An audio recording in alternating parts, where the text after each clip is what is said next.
At iHeart, we've been studying what we call the human consumer in the age of AI and algorithms, which is a huge topic here at CES. And AI is an amazing tool. Like every tool, it makes our lives simpler, better, faster, and also has unintended consequences. And that's a lot of what we're studying, is that in a world where we're all using AI, and we see that about 7 in 10 consumers do tell us that they're using AI routinely, 9 in 10 consumers tell us it's critical that I'm consuming content that comes from real humans. We're actually seeing the interest in human-led, human-connective, real content going up. In fact, from 2016 until now, we've seen a major rise in consumers telling us that there's nothing that can replace human connection. And so when we look at how do you use AI, and what are we hoping to learn about how you use AI here at CES, we're looking at how humans can use AI as a tool, and a tool to do the real work of human connection, because there isn't anything that can replace that. In 2016, 76% of consumers told us nothing can replace human connection.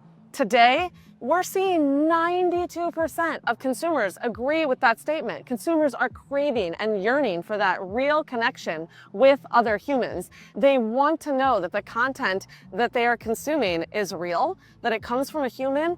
And yeah, that even means that sometimes it's a little bit messy. In fact, we find that the imperfections make our content more connective, more interesting, and more engaging to our listeners, not less so.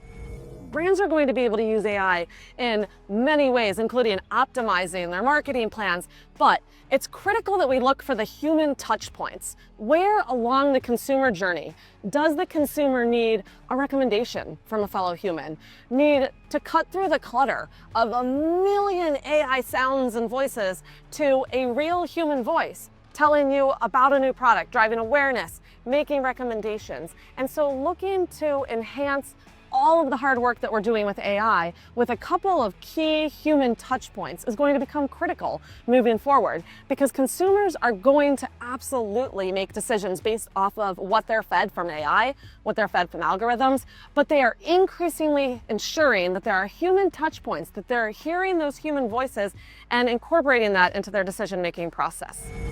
In 2026, I think what you're going to see is more of how can I use AI in ways that make me feel like more human, like I'm given more life? What we see most from the consumer is, I want time back for really specific reasons. I want time back specifically so I have more time to connect with my family.